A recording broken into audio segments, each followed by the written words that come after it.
Magandang hapon po sa lahat ng ating mga kababayan na sumusubaybay sa ating programa ngayong araw. Pasensya na po kayo at ako'y na-late ng konti sapagkat galing pa po ako sa ibang mga lugar. Kaya medyo late po ako ng mga Ilang minuto 15 lang. minutes. Saglit lang. Po. Ano na-expect nga namin kung hindi kayo makararating kasi na-expect namin nasa Aurora kayo ngayon. Nasa Aurora sana ako sa Baler. Ang problema hindi makapenetrate yung ating Tricycle tricycle na natin. may ilisi. Bumalik nga kami para mag-refuel Oho. Pagkatapos sinubukan namin balikan uli pero tapos doon na lang kami sa dagat sana. Kaya lang may ulan kasi kaya may problema ng So konti. nakailang attempt po pala kayo going to Dalawa. So Baler? ginawa namin, total may lakad naman kami sa Nueva Ecija. Opo. Doon na lang kami dumiretso para mas madali ako makaabot dito sa ating programa. Marami ho kasi nakaantabay sa inyo. Tagte-text na sa akin, Jen, ready na kami. Mukhang sasalubungin daw po sana kayo, Oo Kong. nga, pero yung ulan hindi ready para salubungin kami. Opo. Oo. Pagpasensya nyo na po, mahaba pa naman ang panahon.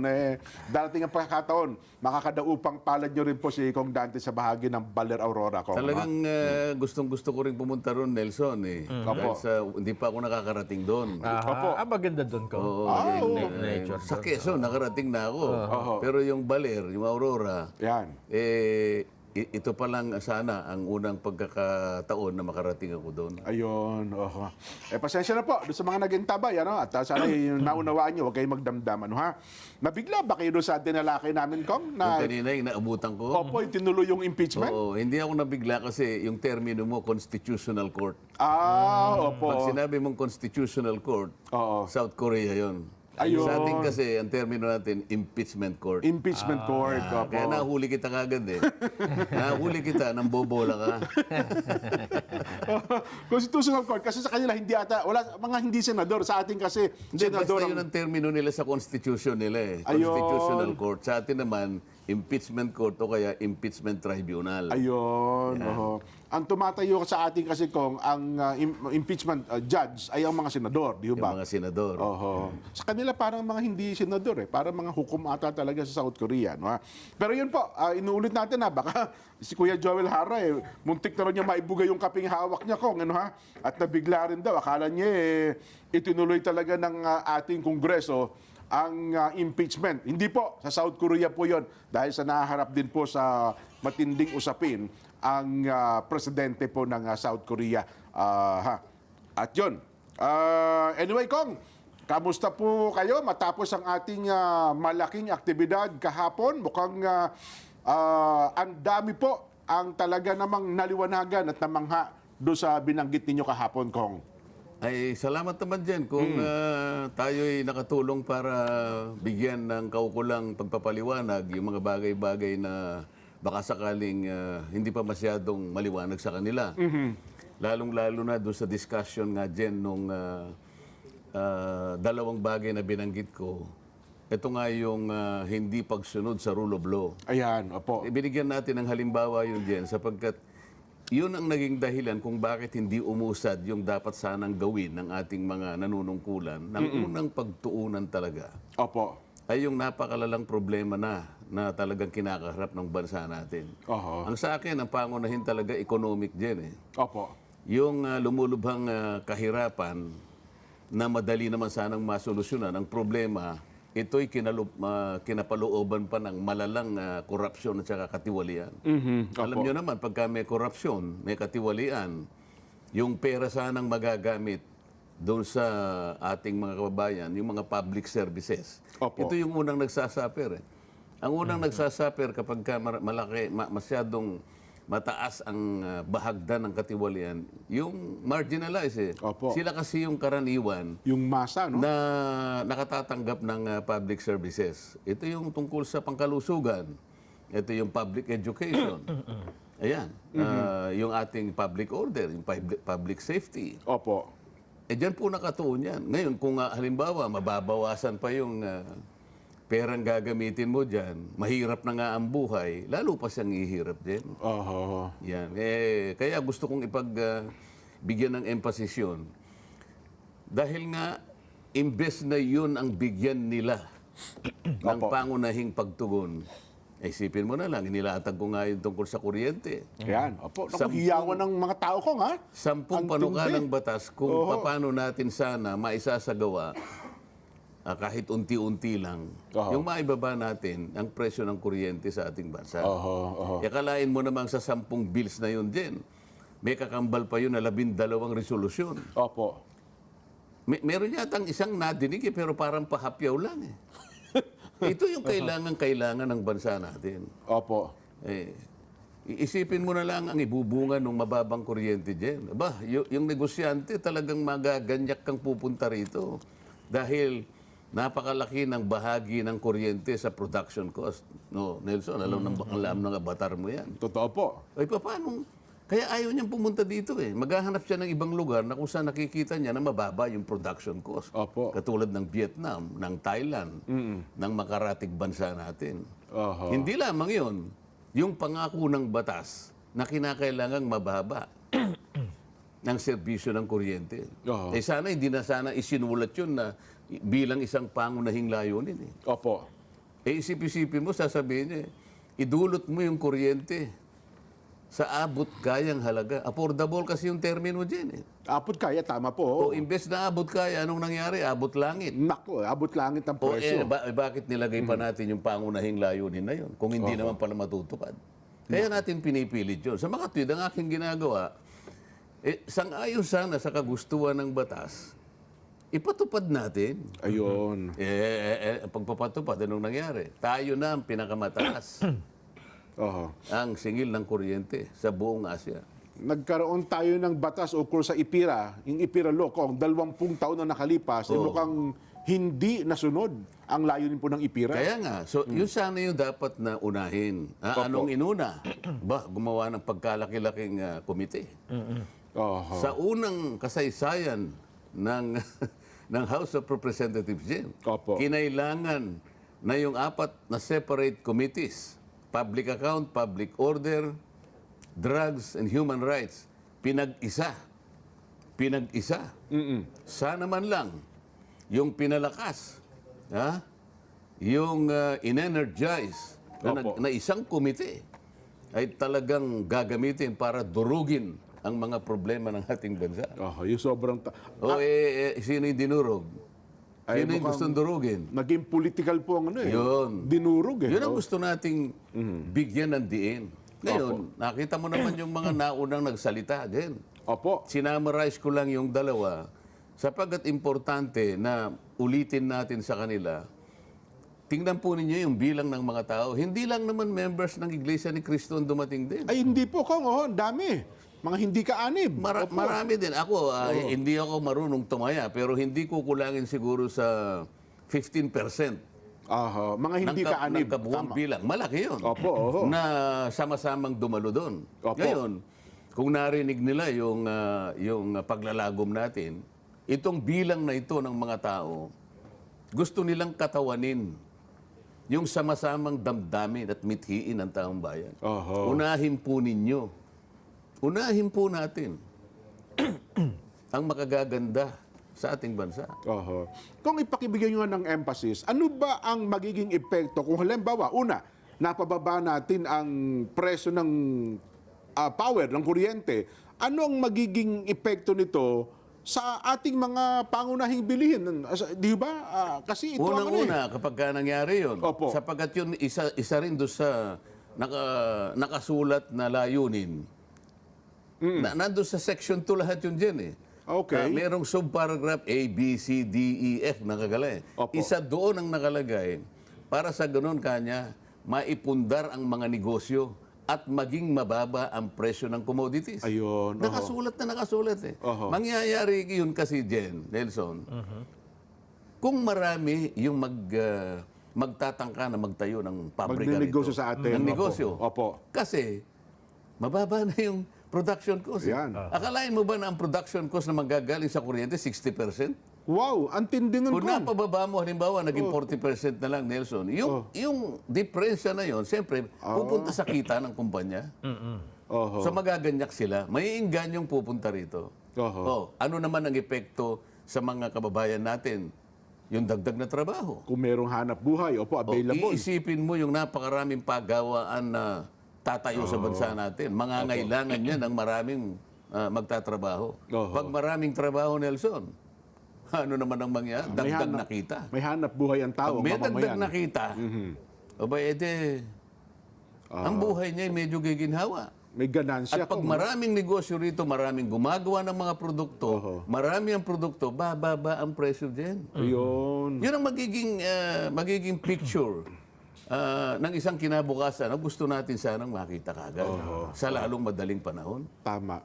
Dalawang pangunahin yan kung kuryente at yung labor laki din ng ating... Isipin mo yung ma-generate na, Grabe, na manggagawa dyan. Oho. Napakalaki. Lalaki pati, susulong pati ekonomiya mo din. Oho. Pag sumulong ang ekonomiya mo din, yung buwis, lalaki rin. Oho. Anong epekto pag lumaki yung buwis? Aba, yung deficit natin, baka ba wala na yung deficit, di ka na mangungutang. Kagaya ng binanggit ko kahapon din. Oho. Out of 6.3 trillion na ating panggastos sa taong ito, Oho. ang projected na income lamang ng ating bansa ay 4.6 trillion. Magkano diferensya, Nelson? Mga 1 trilyon mahigit. 6.3 minus 4.6. Opo. Oho. O magkano ang ano? Anong ilan yan? Kasi dapat ito kahapon mahigit 1 trilyon kong eh. Doon sa Dagdagan computation. natin yung ano kasi meron naman tayong kumisan na ipupundar ng mga tax revenues eh. Opo. Non-tax revenues na nanggagaling sa mga GOCCs. Opo. At kung minsan kumikita rin ng gobyerno natin sapagkat meron siyang mga ibebentang mga assets o kaya yung kanyang mga pinarerentang mga pasilidad. Oho. Pero ang taya lang halos 200 billion lang. Sa mga tweet, 4.8 billion lang Opo. yung ating nakikitang income. Opo. O 6.3 yung ating ano eh, yung ating kailangan pera, no? Ito ang 6.3 din. Lumalarawan sa pangkalahatang gastusin na ito yung tutugon sa napakaraming pangangailangan ng bawat isang mamamayan. Oho. Siyempre, kinakailangan mong itatag yung kanyang seguridad. Itatag mo yung kanyang kung paano sila kikita na kailangan makapag-grade ka ng employment. Siyempre po. Oho. Kailangan yung peace and order nandyan. Yung pang-edukasyon ay ilatag mo. Nandyan ang future ng ating mga leaders. Lahat ito eh. Ngayon, kung halimbawa, ang deficit mo, katulad ng pagkakakwenta ko, 1.5 trillion. 1.5. Ito po okay. yung 1.5 trillion. Yun po yung uutangin natin eh. Oho. Wala naman tayong mapagkukunan eh. Sana man lang, hindi sana 6.3 trillion ang inilatag natin. Pero ang sabi nila, ito lang ang talagang makatatakip sa pangangailangan ng bawat isang Pilipino. O kung yun nga, magsikap tayo, maghanap buhay tayo.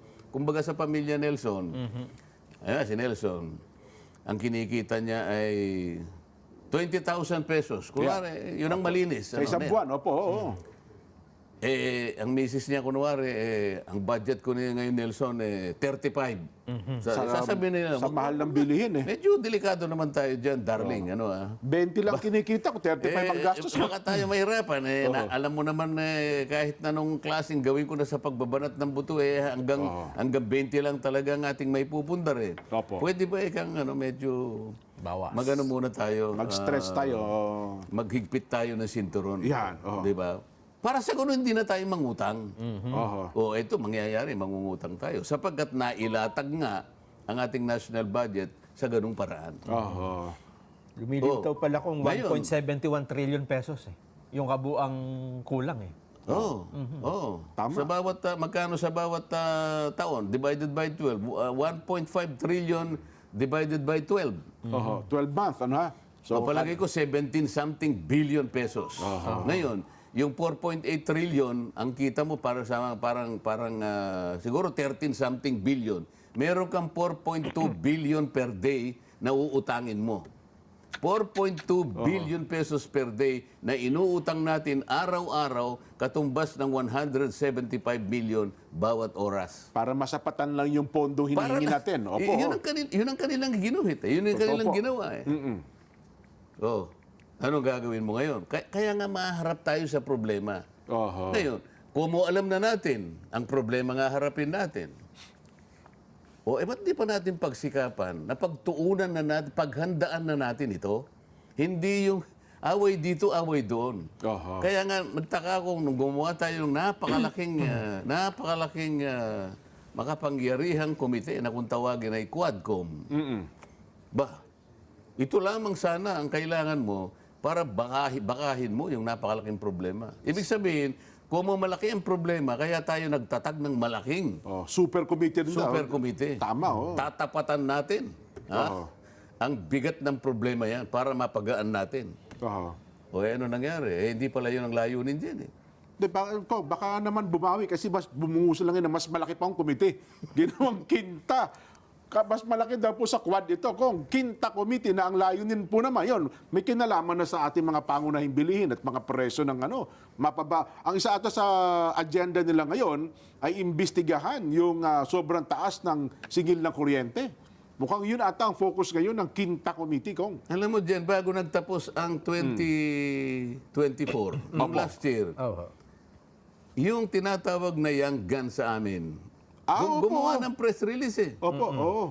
Na ibababa daw ang kuryente bago matapos ang taong yamon. Ibig sabihin, before December, Oho. nakapaglatag sana sila ng panukalang batas na makapagbababa. Ilalatag lang naman eh. Aha. Opo naman. Bakit pa kayo maglalatag? Yung nilatag ko nga, 10 isang hindi nyo dininig eh.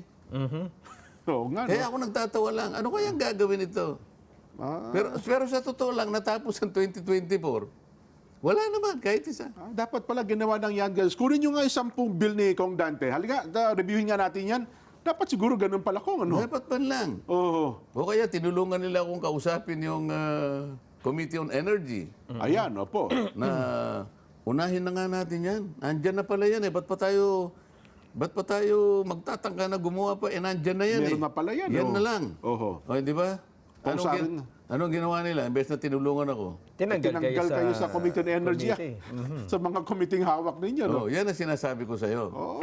So, kung sino yung nag-iisip, kung sino yung gustong gumawa ng mabuti, eh siya pa yung babalikan. At para bang ako'y nakagawa ng napakalaking kasalanan din. Oho. O hindi lamang yun. Hindi lang yung Quadcom. Opo. O hindi ba? Pinasimulan nila na usigin ang Vice President. Binanggit ko kahapon yung ibang bahagi na, bakit yung paraan ninyo? Doon pa lang sa paraan para lang matawag, masabpi ng Vice President, mali na eh, illegal na eh. Opo, yung pagbe-privilege Alam mo, speech. hindi oho. may iwasan na babalik-balik kami doon eh. Halimbawa, natuloy ang impeachment. Kakalkalin ko yun eh. Okay. Ngayon, pinag-usapan natin, paano yung pamamaraan ng Quadcom? Naalala mo ba yung isang babae ron na ipinatawag? Cassandra Ong ba yun? Opo, si Cassie Ong. Oo, tama. Pero sa Pogo yun eh. Oo nga, Quadcom yun eh. Oo nga po, Quadcom. Yung maganda. Binabalikan ko lang yun. Opo, oo. Ang sabi niya, hindi ko sa ulado pero halos ganito yung sinabi niya eh. Kasi tinatanong siya, boyfriend mo ba yun? Kanya. Opo. Yung kapatid ni Alice Guo. Oo, sabi niya, bago yun, tinanong siya, saan ka ba nag-aral? Ano bang course ang natapos mo? Opo. Ang sabi nung Cassie Ong. Cassandra Ong, Your Honor, pwede po bang hindi ko na lang sagutin yung tanong nyo? Kung saan siya nag-aral, tsaka tama. Oo, may tinatanong ko lang naman ng Alam mo kung bakit ganun yung salita nung babae? Maski na hindi niya alam yung technicality noon, she was invoking her right against self-incrimination. Okay. Isang karapatan na pinoproteksyonan ng ating saligang batas, nasa Bill of Rights yun eh. Tama po. Alam mo, Nelson, Jen, yung Bill of Rights, ito yung matibay na pader Okay. na hindi pwedeng gibain kahit ng gobyerno. Kung gagawin mo, uusigin mo yung mga mamamayan. Ganun pala yung May mga karapatan Bill of Rights, ano? kaya nga meron tayong salitang nakasulat sa bato. Opo, oho. Nakasulat sa pader, yan. Abe, isip-isipin mong, kapag hindi ka niya sumagot, iko-contempt kita eh. Nako, oho. Hindi ba tatakutin ka pa eh? Ito yung lahat ng mga karapatan na ayaw ibigay sa kanila. Doon sa panig ng mga dating Pangulong Duterte, wala siyang karapatan na magsalita sa kanya yung mga abogadong dinala. Meron lang silang karapatan nai-advise siya sa kanyang karapatan. Ha? Tandaan nyo, ha? Nag-enter sila as counsel to advise the former president about his rights. Pero they did not enter themselves as counsel. Iba yun eh. opo. Yung counsel kasi, Pwede mo i-consult anytime. eh, Magsalita. ipagtatanggol ko yung kliyente ko kahit sa tayo makarating. Doon pa lang sa pagtatanong mo, objectin na kita pag mayroong basis yung aking objection. Nasa Kongreso po, wala yun. Hindi po pwede po yun. Di ba? So, nasaan ang kanyang karapatan Oho. for counsel? Nasa Bill of Rights na naman yun. You have the right to counsel. O yung karapatan mo na ikumpronta mo yung accuser mo. Isip-isipin mong napakaraming tinawag na puro kalaban niya yun eh. Tama po. Makakapagtanong ba yung abogado ni dating Pangulong Duterte dun sa mga resource persons na kanilang pinatawag? Hindi. Ang nagtatanong lang yung members ng Quadcom. Bawal po Pero hindi siya mako-cross-examine ng mga abogadong dinala ng dating Pangulo. Nasa ng karapatan niya ngayon to confront his accusers? Wala din. May isang congressman naman doon kung nagsalita in favor kung kay President Duterte tinanggal din eh. Yung di ba yung bata naawa tuloy ako eh. Yung bata kongresista. At saka kabawal-bawalan ako ikukumpronta mo ang isang respondent ng isang dokumento nang wala siyang kopya o hindi niya nabasa. O kaya naman kahit nabasa niya hindi naman authenticated. Ibig sabihin saan ba nanggaling yan? Uunahin mo munang i-authenticate sa pamagitan ng pagtawag mo doon sa gumawa ng affidavit o sinumpang salaysay para tanungin muna siya ng korte kung siya nga talagang gumawa niyan. Para patibayin yung kung yung mga aligasyon na yon ay merong laman o may basihan. Hindi eh. Basta na lang kinonpronta. Ang kumumpronta abogado, alam ng abogado, alam ng abogada kung ano yung tuntunin eh. Tama po. Pero binabaliwala nila eh. Ito lahat ang pinanggalingan ng mga pangyayari. Wala nang rule of law, walang due process. Pagka walang rule of law, magulo yun, Kong. Anarchy yun, Kong. Di Kasi ba? kung ano lang gusto eh. Bakit ba naglatag ng batas ang isang bansa? Hindi ba para isaayos lahat ang mga gawain, lahat ng tuntunin, para ang mamamayan, para ang lipunan ay masinop? Sa lahat ng bagay, sa lahat ng gawain, meron tuntunin, may proseso. Yun ang isang lipunan ng mga tao. Yun ang lipunan ng mga taong, alam mo na, sibilisado. Kapag yung ginawa mong, nilatag mong mga tuntunin na hindi mo na sinusunod, yun ang chaos. Hindi, baka sabihin nila kung, hindi, mga mambabatas kami. Kami ang gumagawa ng batas. May Baka pwede sarili kaming rule. Sarili namin rule. Kaya nga tinatanong ko kung ganito po ang gagawin. Kamukha anong sinasabi ko na yung pinakapundasyon kung para ipatawag lang yung Vice President doon sa isang komite na kung tawagin ay Committee on Good Government. Ayan. Pinag-privilege speech nila yung mama. Samantalang yung subject matter niya Dinidinig na. ay dinidinig na. Sapagkat meron ng bill na naiakda. So may rules pala kayong bawal pala yun, Kong, sa Congress. Meron kaming bill. Meron kaming rules na tuntunin. palang ganun. Meron rules kami na you cannot avail of the privilege hour if the subject matter of your privilege speech is covered by a pending bill. O nakapending na sa plenary dyan Nelson. Nakapending na rin sa committee. Bakit pinatayo yun? Kasi para mabilis yung pagre-repair doon, ang bilis talaga Pagka-repair, kinabukasan nag-constitute na kagad. May ano na kagad. Samantalang yung privilege speech ko, Jen, sa kaugnay. DepEd din yun Kasi manahon ng Pangulong Duterte, ang secretary si Liling Briones. Secretary Leonora Briones. Yes po, Ano yun talagang malaman. Sapagkat ang binabanggit ko doon, mga anomalya at katiwalian na nakapaloob doon ng halos 3 billion pesos na inaudit ng COA sa 3 magkakasunod na taon. Nagmula yata ng 2017, 2018, 2019. Akalain mo hindi man lang ni-repair sa committee. Punong-puno ng yun, datos Yung ni-repair sa committee, yung manifestation lang nung isang miyembro ng Appropriations Committee. Nag-manifest. Hindi ko malaman kung saang rule kinuha yon na kapag nag-manifest ka, tatanggapin ng isang committee motu proprio. Anong ibig sabihin nun, Nelson? Motu proprio. In itself. Oho. Ibig sabihin nun, at sabi ko, teka, Mr. Chair, paano mo tinanggap na motu proprio ito? Hindi naman galing sa iyo to. Galing sa manifestasyon ng isang tao.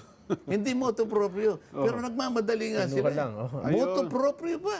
Itong dalawang sinasabi ko sa iyo, nakabalintunaan, ito ang ginamit na dahilan para ngayon masabi na ang Vice President. Oho. Pag-aralan ninyo kung paano kanilang ngayon, kapag ako ay sinasabihan ko sila at pinalilitaw ko na wag naman ganito, ito po yung tuntunin natin. Sundin at tuntunin. Sasabihin ng chairman, o diniraise ko ito, ano? Noted. Opo. Noted. Teka, Mr. Chair, I am raising this. Oo. Tama. For us to consider. Magdebate tayo. Oho. Noted. You have no right to raise a constitutional issue or a procedural issue because you are no longer a member of the This committee. Hindi ka na miyembro ng committee Tatanungin ito. ko siya, Oho. saan mo kinuwang basihan ito? Anong legal basis mo, Mr. Chair? Oh. Oho. So, wala na akong mic. Hindi na ako wala nang boses yung Wala mic na. ko eh. Pinatay na yung mic. Oho. Oh. Doon kami nagkagulo pa. Tapos hinahanap ko na yung opya ko, wala na eh. Oh, yun na yung naging viral. Oh, hindi ba? Opo. Ngayon, iniisa-isa ko ito, Jen. Kasi konektado eh.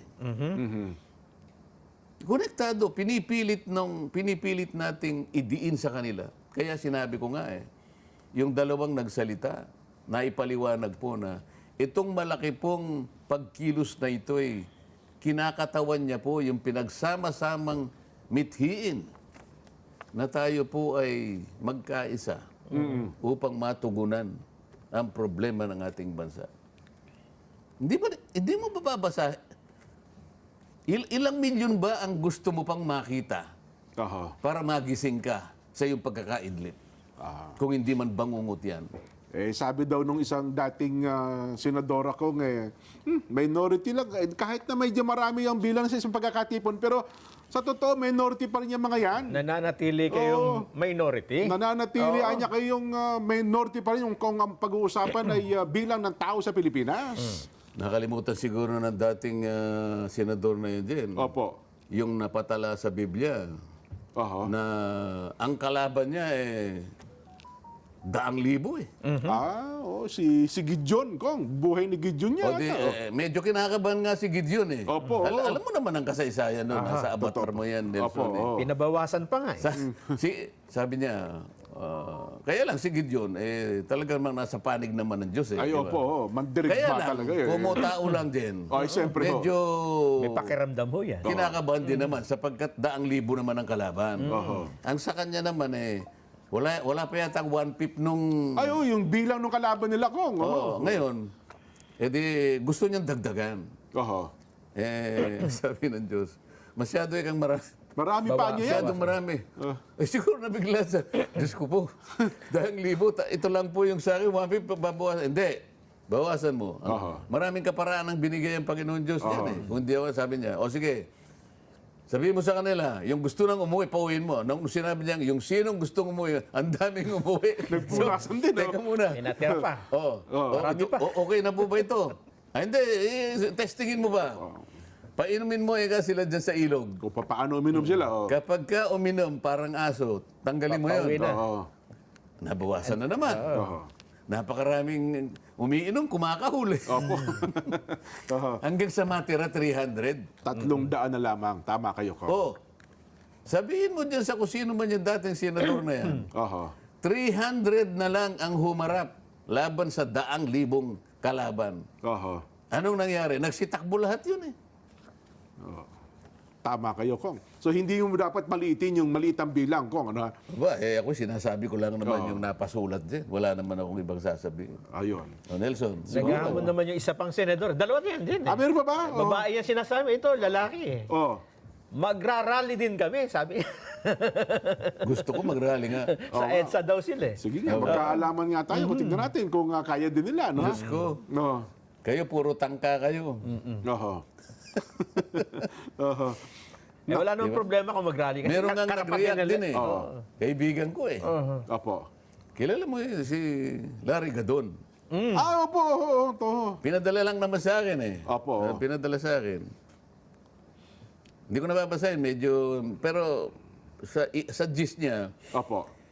yung si Congressman Marcoleta, hindi mananalo yan. Ganun ba sabi? Oo. Hindi mananalo yan kasi kung ibig niya kasing sabihin, akala niya siguro wala na ako sa panig ni Pangulong Bongbong Marcos. Okay, opo. Hindi ko nga alam kung bakit niya sinabi yun. Kasi kanya, pag sinabi mo yung mga kay Duterte, hindi kakayanin yan eh. Maswerte na yan kapag yan ay nakakuha ng boto na 4 na milyon. Kasama na Oho. ang iglesia. Ba? Oo. Oho. Itong analysis niya, tingnan mo kasi yung dating chief ng police, PNP, si General Eliazar kanya. Opo, oho. Yan, sinuportahan ng iglesia. Tingnan mo, umabot lang siya ng 10 million. Opo, Eliazar, tama Di kayo. ba? Opo. Last elections po, oo. Hindi ba si Larry Gadon palagi niya sinasabi, bobo kayo eh. Opo, totoo yun. Doon sa sumikat eh. Oo. Alam mo, lumilitaw siya yung bobo eh. Opo. Kaibigan ko ito eh. Totoo po, totoo. Last elections eh, lagi kayong magkasama rin yan. Kaibigan ko naman yan. Hanggang ngayon, no? Hindi ko nga malaman kung bakit siya nagsalita ng ganito. Opo. Ngayon, napatunayan ko na bobo siya. Sinabi niya 4 million. Hindi pala marunong sa math eh. Oho. Hindi niya nakakita, may zero yun eh, 40 million yun. Ganun no? 40.